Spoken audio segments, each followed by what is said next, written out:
I'm from Afghanistan, and I was just telling my colleagues that what you are going to deliver here. It's about related, the officials from related departments. So I would like to hand over to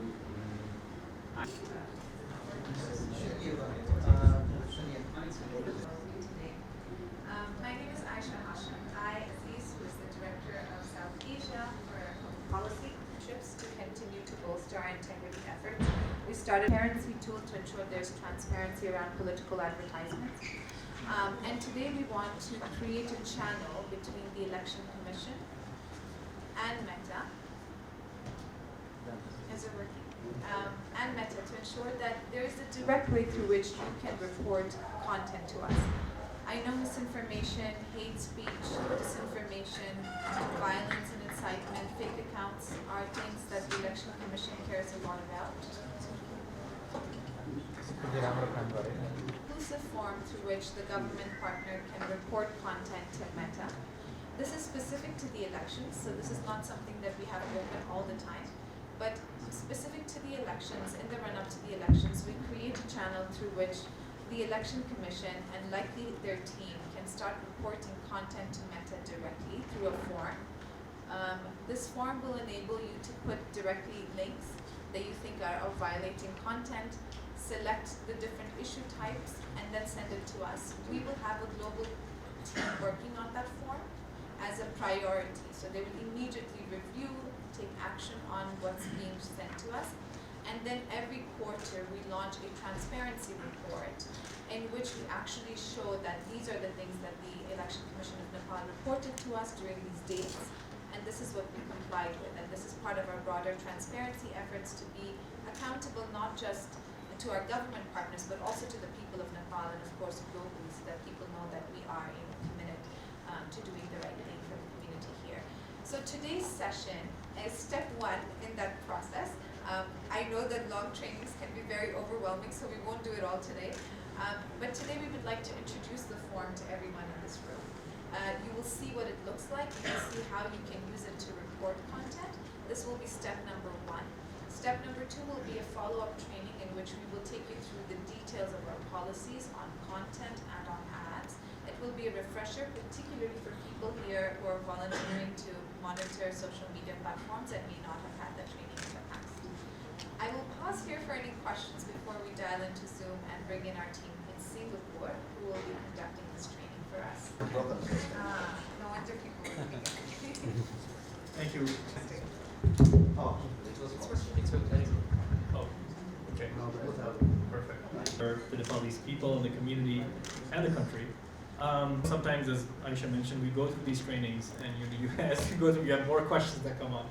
So, based on the sessions I think Aisha has run, Ashish has run, I think Rebecca, these are all familiar faces, hopefully, that you've seen in previous sessions. So, if there's any questions you have or points of clarification, I think to want to reiterate, we're here to answer those. So, we'd love to take a moment here and address that before we jump back into the training section. Back around.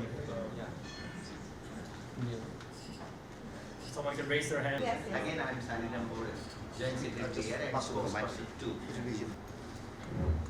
Namaskar, my name is Shravan Kumar Reddy. Namaste, I am Ramesh Chani, Associate Editor. Social media So can AI or machine learning technology with Meta can effectively monitor the Nepali language? So this is my concern because the Facebook user in Nepal, many people use the Nepali language, not English, not other. So it's really crucial for us. Really are going to be effective in monitoring content and removing harmful content. We need to have expertise in that language. I'm happy to share that Meta is one of the few companies who has dedicated teams of people of Nepal, Nepalis who speak the language, who speak the local dialect, whose entire job is dedicated to looking at what's being shared on our platforms in the local language. So this is the unpaid content side and also the paid content side. These people are constantly looking at, one, what content is being shared, but also what behavior is emerging. For instance, people are posting a lot of hate speech recently, or are people posting a lot of violence and incitement? Our teams are tracking that. They let us know, we're seeing this trend, what's going on? Can you talk to the relevant people? That's one aspect of it. The second aspect of it is that we work with local civil society organizations. We work with the government, such as partners like the ECN, because we know that despite being a big company, we are humble enough to know that we're serving the world. We're serving all the countries in the world. So we will not be perfect at it. Even if we try, even if we put a lot of investment, this cannot be done alone. So this private-public sector partnership becomes really important, where we look to you to say, hey, are you seeing harmful content? Please report it to us. And that's really important, and that's one of the biggest reasons why we're here today and why I'm so grateful to be having this conversation with all of you. The more content you report to us, we feed it into the classifiers. We feed it into the AI. That's how AI becomes good. That's how AI starts to catch things proactively. One of our biggest challenges in Nepal, in Afghanistan, in Pakistan, in many different parts of the world, particularly in South Asia, is people don't report. That's our biggest problem. When reports don't come, the classifiers don't know what they're looking for. They don't improve. So through this channel, through this mechanism of reporting, you're actually helping us improve classifiers, improve proactive detection. We also have a transparency report in which we actually show how effectively we're removing harmful content, such as hate speech, misinformation, bullying, and harassment. So we're happy to share that with you as well. It's our way of holding ourselves accountable to our users and our partners to show. Last year it was 95%, this year it's 97%. Your reports are helping us be better. So that's the overall landscape of content moderation and how we do it in local languages. Does that answer your question? Is that helpful? Yeah. So do machines, and the main thing to understand with AI and machine learning is that it works well at scale. And when we talk about scale, think about issues that are prevalent in every country. Every country has issues of child safety, terrorism, for example, right? So these are global issues, and a lot of them are not. Some of them are language dependent. Some of them are but a lot of them are graphic dependent. So you'll notice, for example, AI is great when it comes to graphical stuff, when it comes to graphics and videos and imagery that is clearly violating across different geographies. Then it's very effective then. So AI and machine is great at scale. When you think scale, we are 3 billion, community of 3 billion users globally. Of course, we have millions in Nepal. But we have, when you talk about scale and then Meta, millions actually suddenly it seems very small compared to 3 billion, right? So if you have issues that are like child safety issues, child pornography, terrorism, these are global challenges, and that's where AI can be very effective at addressing it at a global scale. At a hyper-local level, I think as Aisha pointed out, we do need that local expertise. We need to rely on people who understand the context. AI can't understand the context.